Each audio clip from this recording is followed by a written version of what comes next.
तो लवक जो होते हैं ये 3 प्रकार के होते हैं। लवक इनको अंग्रेजी में कहते हैं प्लास्टिड्स। ये 3 प्रकार के हो गए, अवर्णी लवक, नंबर 2 वर्णी लवक, नंबर 3 हरित लवक। तो अवर्णी लवक जो होते हैं ये रंगहीन होते हैं, जिनमें कोई रंग नहीं पाया जाता है।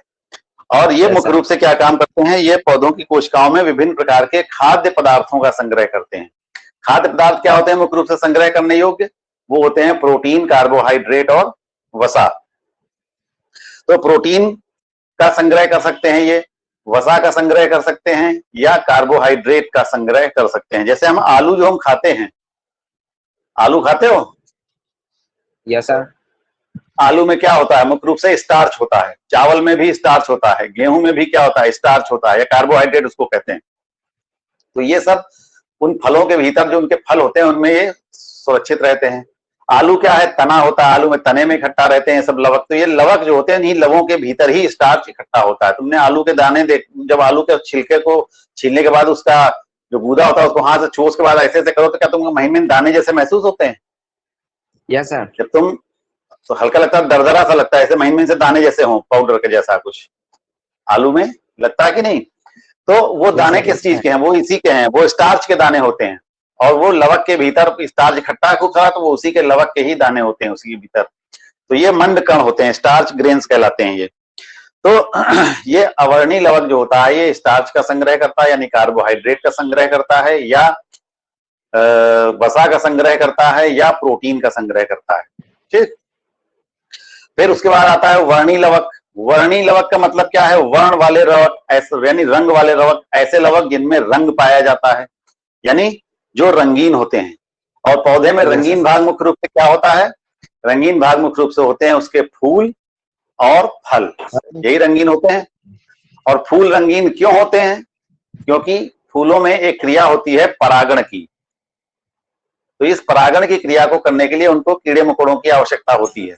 तो कीड़े मकोड़ों को अपनी ओर आकर्षित करने के लिए, कीटों को अपनी ओर आकर्षित करने के लिए ये 2 प्रकार के काम करते हैं। या तो उसमें मकरंद बनाते हैं, या सुगंध जिसको कहते हैं, जिससे सुगंध आती है।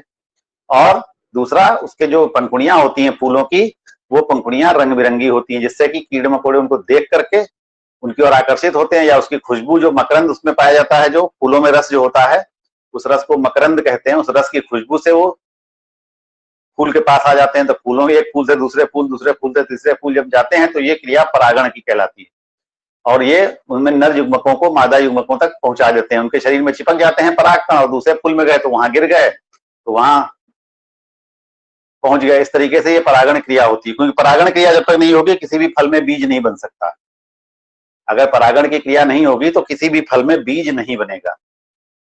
वो फल हो सकता है कि कई पौधों में तो वो फल भी बनेगा ही नहीं। शुरुआत में दिखेगा छोटा सा अपरिपक्व या अविकसित फल दिखेगा छोटा सा, लेकिन अगर उसमें परागण नहीं हो पाया तो फिर वो फल भी सूख जाएगा, वो फिर फल नहीं फलेगा। तो इसलिए परागण की क्रिया होनी बीज बनने के लिए अत्यंत आवश्यक है। तो ये वर्णी लवक जो होते हैं ये मुख्य रूप से पुष्पों में और फलों में पाए जाते हैं। फलों में क्यों पाए जाते हैं? क्योंकि फलों में वर्णी लवक होने के कारण जो रंग बिरंगे फल दिखाई देते हैं, इसको देख, रंग बिरंगे फलों को देखकर भी विभिन्न प्रकार के जंतु जो होते हैं वो इन पौधों की ओर आकर्षित होते हैं और इन फलों को खाते हैं, या तोड़ के ले जाते हैं, या तोड़ देते हैं। तो उनके बीज जो होते हैं वो इधर उधर बिखर जाते हैं। जैसे तुमने आम खाया, आम आज बाजार से खरीद के लाए, तो आम उगाया कहाँ गया था? पता नहीं कहाँ उगाया गया था आम। वो आकर के तुम्हारे बाजार में बिक रहा है, बाजार से तुम खरीद लाए उसको, बढ़िया बढ़िया आम देख करके, रंग बिरंगे आम खा लिया तुमने, गुठली को क्या किया? बाहर फेंक दिया। होगा ना ऐसे? अब वो बाहर जब मान लो गांव खेत के इलाके में रह रहे हो तो वहां तो तुम इधर उधर ऐसे फेंक दोगे तो क्या होगा? इधर उधर तमाम पेड़ उगाएंगे। तो इसी प्रकार से कई प्रकार के फल ऐसे होते हैं जिनको हम खाते हैं और उनके बीजों को इधर उधर फेंक देते हैं। तो हम लोग तो थोड़ा सा इसका ध्यान रखते हैं कि गंदगी ना फैले, लेकिन जो अन्य जानवर खाते हैं वो इस चीज का ध्यान थोड़े रखते हैं। वो तो फलों को खाते हैं, बीजों को इधर उधर फैलाते हैं। या बहुत से बीज ऐसे होते हैं जो जीवों के शरीर में पचते नहीं, उनका पाचन नहीं होता है, वो उनकी लैट्रिन के साथ ऐसे ही निकल जाते हैं, मल के साथ उनके, और वो इधर उधर पहुंच जाते हैं दूर दूर तक। या उनको फलों, कुछ फल ऐसे होते हैं जिनको फलों को छूने पर वो फट जाते हैं और उनके बीज हवा में बिखर जाते हैं। बहुत से फल ऐसे भी होते हैं। तो ये जो फलों में जो रंग होता है ये जंतुओं को आकर्षित करने के लिए, ये मुख्य रूप से होता है बीजों को फैलाने के लिए। तो ये वर्णी लवक जो होते हैं ये फलों और फूलों को रंग प्रदान करते हैं। फलों और फूलों की कोशिकाओं में ये पाए जाते हैं और ये उनको रंग प्रदान करते हैं, जिससे कि विभिन्न प्रकार के जीव जंतु पौधों की ओर आकर्षित हों और उनकी जो क्रियाएं हैं वो भली प्रकार से चलें। तीसरे होते हैं हरित लवक। हरित लवक का मतलब क्या है? हरित माने हरा। वर्णी लवक में सारे रंग मान लिए जाते हैं, लेकिन हरा रंग जो होता है वो नहीं माना जाता है। हरे रंग को अलग कर लिया गया है, क्योंकि हरित लवक का काम भी कुछ अलग स्पेशल है और हरित लवक एक अलग प्रकार की चीज है, इसलिए हरित लवक को थोड़ा अलग कर दिया गया। वर्णी लवक में मुख्य रूप से जो रंग होता है पौधों में वो सफेद होगा या पीला होगा या नारंगी होगा। बहुत कम, ज्यादातर फूल इन्हीं रंगों के दिखाई देते हैं, पीला, सफेद, नारंगी, इसी टाइप के फूल ज्यादातर दिखते हैं।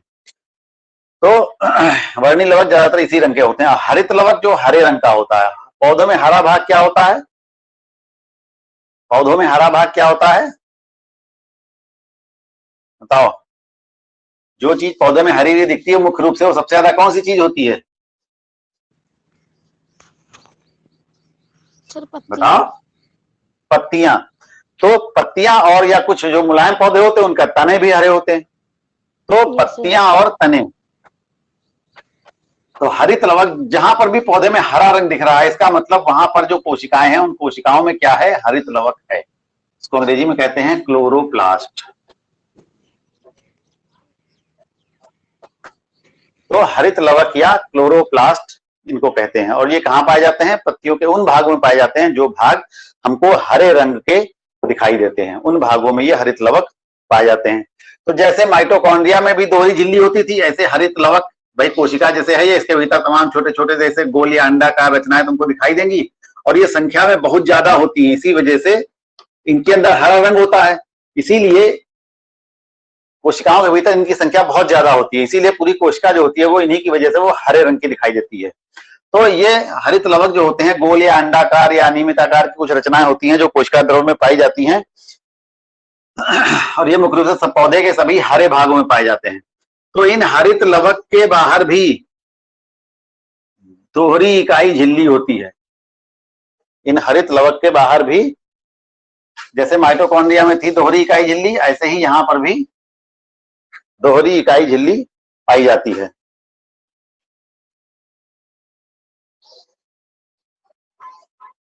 इससे इस तरह से हमने एक अंडाकार रचना बना दी, तो इसमें भी दोहरी झिल्ली बनाओ ऐसे करके। ये दोहरी झिल्ली हो गई, ठीक। बाहरी झिल्ली को यहां पर भी वही, बाहरी झिल्ली को बाह्य कला जैसे माइटोकॉन्ड्रिया में कहते थे, और भीतरी झिल्ली को अंतः कला। बाहरी झिल्ली को बाह्य कला और भीतरी झिल्ली को अंतः कला। इसके बाद इसके भीतर जो खाली स्थान होता है उसमें एक प्रकार का तरल पदार्थ भरा रहता है, इसमें भी इस तरल पदार्थ को हम कहते हैं स्ट्रोमा। माइटोकॉन्ड्रिया में इसको मैट्रिक्स कहते थे, वो दूसरे प्रकार का पदार्थ होता था, यहाँ पर दूसरे प्रकार का पदार्थ है, तो इसको कहते हैं हम स्ट्रोमा। क्या कहते हैं? Stroma, STROMA, stroma. और साथ ही साथ तुमको इसके भीतर बहुत सारी रचनाएं ऐसी बनी हुई दिखाई देंगी जैसे सिक्के के ऊपर एक रखे हों। जैसे कुछ सिक्के ले लो, 1 रुपए का सिक्का या 2 रुपए का सिक्का, उसकी ढेरी बना लो एक, तो सिक्के की ढेरी जैसी कोई चीज दिखाई देगी तुमको? नहीं। समझ में आया? सिक्का जैसे कैसे होगा? जैसे एक सिक्का तुम रखोगे तो ऐसा दिखेगा, दूसरा सिक्का रखोगे तो इसके ऊपर ऐसे करके दिखेगा, तीसरा सिक्का रखोगे तो ऐसे करके दिखेगा। तो ऐसे करके तुम अगर सिक्कों की ढेरी तुमको चित्र बनाना हो तो कैसे बनाओगे? ऐसे ही तो बनाओगे। Yes sir. ये क्या होगी? ये सिक्के की ढेरी जैसी हो गई, नहीं हो गई? तो ऐसी ही रचनाएं इसके भीतर बहुत सारी पाई जाती हैं। अब यहाँ पर बहुत सारी तो नहीं बनाई जा सकती, 4-5 बनाई जा सकती हैं बहुत ज्यादा, ऐसे करके। ये इस तरीके से, तो ये जो सिक्के जैसी रचनाएं दिख रही हैं, ढेरी जैसी दिख रही हैं, इन ढेरियों को हम कहते हैं ग्रेना। एक सिंगल होता है तो उसको कहते हैं ग्रेनम, और एक से ज्यादा है, अगर इसे एक ढेरी ये हो गई तो ये क्या होगा? एक ग्रेनम हो गया, ये एक ग्रेनम। ऐसे ही एक दूसरा बनाए, एक यहाँ पर एक दूसरा बना दो ऐसे करके।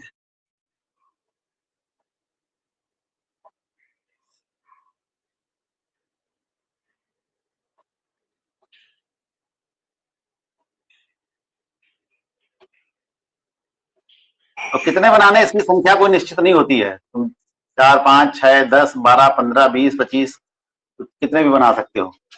और बना दो थोड़े से, नीचे से ऊपर की ओर बनाओ, चाहे ऊपर से नीचे की ओर बनाओ। इसको बनाने में कुछ लड़के क्या करते हैं, वैसे एक एक सिक्का ये अलग अलग, जैसे हम बना रहे हैं अलग अलग लकीर बनाई जाती है। कुछ लड़के क्या करते हैं, ऐसे बनाएंगे, चौकटा बनाएंगे, उसमें ऐसे से, ये गलत हो जाता है, ऐसे नहीं होता है। आई बात समझ में? जो भी बनाया जाएगा एक एक लकीर इसकी अलग, एक एक लकीर इसकी अलग अलग बनाई जाएगी, ऐसे ऐसे बराबर से सब तरफ, बहुत ज्यादा छोटी बड़ी ना हो, हल्की फुल्की 19-20 हो जाए कोई बात नहीं। ऐसे करके एक ढेरी ये हो गई, मान लो इतनी हो, चलो इतनी हो गई, ठीक है। एक और बना देते हैं यहाँ पर,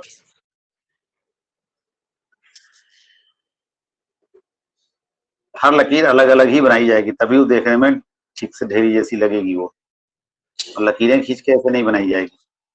तो मान लो 4 हमने बना दी, तो ये क्या हो, अब ये चारों मिला के क्या कहलाएंगे, ग्रेना कहलाएंगे।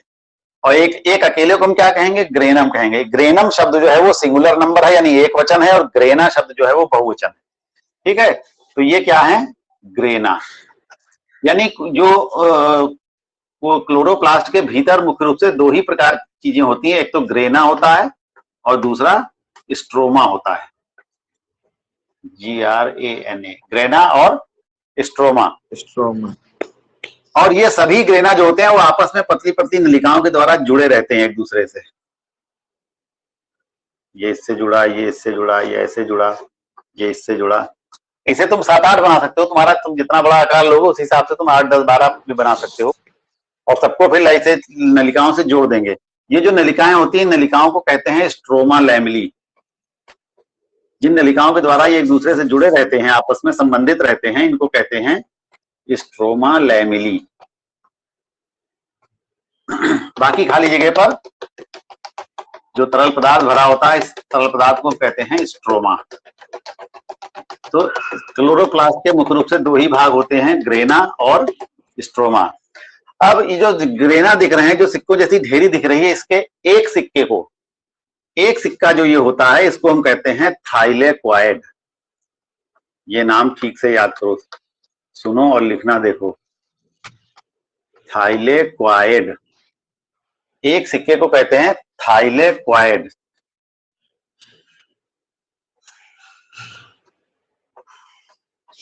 दिख रहा है ये, थाइलेक्वाइड। तो एक सिक्का जो होता है उसको कहते हैं थाइलेक्वाइड, और सिक्कों की पूरी ढेरी को हम क्या कहते हैं, ग्रेनम। और ऐसे कई ढेरियां हो जाती हैं तो इसको हम कहते हैं ग्रेना। तो इस प्रकार से ये हरित लवक के मुख्य रूप से 2 ही भाग होते हैं, एक होता है ग्रेना और दूसरा होता है स्ट्रोमा।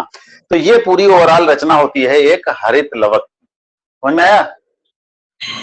तो अब इन हरित लवक का कार्य क्या होता है?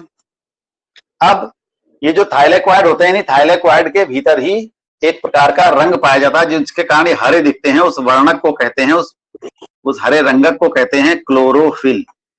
ये नाम सुना होगा तुमने। हरित लवक को अंग्रेजी में कहते हैं क्लोरोप्लास्ट, ठीक, क्योंकि ये एक लवक है और इसके भीतर हरा रंग पाया जाता है। क्योंकि यह लवक हरे रंग का होता है, इसलिए इसको हरित लवक कहते हैं। और इसके भीतर हरा रंग होता कहां पर है? हाँ है सर वर्ग। अच्छा, तो इसके भीतर हरा रंग है कहां पर? वो जो इसके भीतर जो ग्रेनम होते हैं, ग्रेनम के थाइलेक्वाइड में हरा रंग पाया जाता है। उस हरे रंग का नाम होता है, हरे रंग का जो वर्णक होता है इसको कहते हैं हरे रंग का वर्णक। वर्णक मतलब वही रंग प्रदान करने वाली चीज, जो पदार्थ होता है जिसकी वजह से रंग होता है, उस वर्णक का नाम होता है क्लोरोफिल। हिंदी में इसको कहते हैं पर्णहरित। ये नाम तुमने पढ़ा होगा इससे पहले भी, कि पौधों की कोशिकाओं में क्या पाया जाता है, क्लोरोफिल या पर्णहरित, या इसको पर्णहरिम भी कहीं कहीं किताबों में लिखा होता है, पर्णहरिम। तो पर्णहरित या क्लोरोफिल कोशिकाओं में पाया जाता है, पत्तियों की कोशिकाओं में। इस वजह से पत्तियां जो होती हैं वो हरी होती हैं। छोटे क्लासों में यही बताया जाता है कि पत्तियों की कोशिकाओं में क्लोरोफिल पाया जाता है, जिसकी वजह से कोशिकाएं हरे रंग की दिखाई देती हैं। आगे बढ़ के आओगे तो क्लोरोफिल कहाँ होता है? पत्तियों की कोशिकाओं में क्लोरोप्लास्ट पाए जाते हैं। क्लोरोप्लास्ट के भीतर जो थाइलेक्वाइड होते हैं, इनके अंदर ये क्लोरोफिल नामक पदार्थ पाया जाता है, जिसकी वजह से पत्तियां हरी तुमको दिखाई देती हैं। उनकी क्योंकि ग्रेनम की संख्या भी बहुत ज्यादा होती है और इस पूरे हरित लवक की संख्या भी पत्तियों की कोशिकाओं में बहुत ज्यादा होती है, तो बहुत ज्यादा हरा रंग दिखने होने के कारण ये पत्ती जो होती है तुमको हरे रंग की दिखाई देती है। तो पत्तियों का हरा रंग किस कारण से दिखता है? क्योंकि पत्तियों में क्लोरोफिल नामक एक वर्णक पाया जाता है। अब इस हरित लवक का कार्य क्या होता है बताओ? ये पढ़ा होगा एक छोटे क्लास में तुमने, पहले छोटा मोटा थोड़ा बहुत इसके बारे में जाना होगा। वर्ण हरित या क्लोरोफिल जो होता है ये क्या काम करता है? ये क्लोरोफिल जो होता है पौधों में जो भोजन बनाने का काम होता है। पत्तियां क्या काम करती हैं? पत्तियों का क्या काम है? भोजन बनाना। भोजन वो क्यों बना पाती हैं? क्योंकि उनके पास हरित लवक होता है, और हरित लवक में क्या होता है? क्लोरोफिल पाया जाता है। तो ओवरऑल अगर हम कहें तो जिन कोशिकाओं के पास क्लोरोफिल है, जिनके पास क्लोरोफिल उपस्थित होता है, वही कोशिकाएं केवल अपना भोजन बना सकती हैं। तो पत्तियां जो होती हैं, पत्तियों में क्लोरोफिल पाया जाता है, इसलिए जो हरे पौधे होते हैं केवल हरे पौधे ही भोजन अपना बना सकते हैं।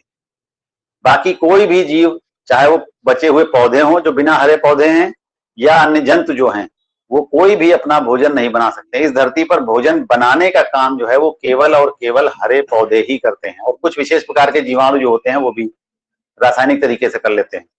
उसके अलावा इस धरती पर कोई भी जीव भोजन नहीं बना सकता। सब किसी न किसी रूप में पौधों के द्वारा बने हुए भोजन का ही इस्तेमाल करते हैं, प्रत्यक्ष या अप्रत्यक्ष रूप से। चाहे वो सीधे पौधा खाते हों, चाहे वो पौधा खाने वालों को खाते हों, लेकिन वो अपना भोजन बना नहीं सकते हैं। किसी न किसी रूप में वो भोजन पौधों से ही उनको प्राप्त होता है। आगे पढ़ोगे अगले साल क्लास में। तो जो पत्तियां होती हैं क्या कार्य करती हैं? भोजन बनाने का कार्य करती हैं, और इस भोजन बनाने की जो पौधों में क्रिया होती है, इस क्रिया को कहते हैं हम प्रकाश संश्लेषण। ये क्रिया क्या कहलाती है? इसके बारे में भी तुमने पढ़ा होगा कभी। पौधों में क्या होता है? भोजन बनाने की क्रिया होती है प्रकाश संश्लेषण की। तो प्रकाश संश्लेषण या अंग्रेजी में कहते हैं फोटोसिंथेसिस। तो प्रकाश संश्लेषण की क्रिया, फोटोसिंथेसिस की क्रिया के द्वारा ये हरित लवक क्या करता है? भोजन बनाता है। और ये क्रिया जो होती है वो सूर्य के प्रकाश में ही होती है। अगर सूर्य का प्रकाश नहीं होगा तो ये क्रिया नहीं होगी, यानी रात में ये क्रिया नहीं होती, और ये क्रिया केवल दिन के समय ही होती है। तो ये प्रकाश संश्लेषण की क्रिया के द्वारा हरित लवक जो होते हैं ये पौधों के लिए भोजन बनाने का कार्य करते हैं। और ये कार्य कहाँ होगा? पत्तियों में होगा, क्योंकि हरित लवक जो पाया जाता है वो पत्तियों में ही पाया जाता है। तो समझ में आया ये? Yes sir. हरित लवक का कार्य क्या है? ये हरित लवक का कार्य ये है कि पौधों के लिए भोजन बनाने का कार्य या कार्बोहाइड्रेट बनाने का कार्य जो होता है ये पत्तियां करती हैं। तो पत्तियां किसकी वजह से उपस्थिति के कारण कर पाती हैं ये क्रिया? हरित लवक की उपस्थिति के कारण। Yes sir. तो ये हो गया हरित लवक के बारे में। ठीक है, तो अब आज बस इतना ही रखते हैं। इसके बाद फिर अब अगले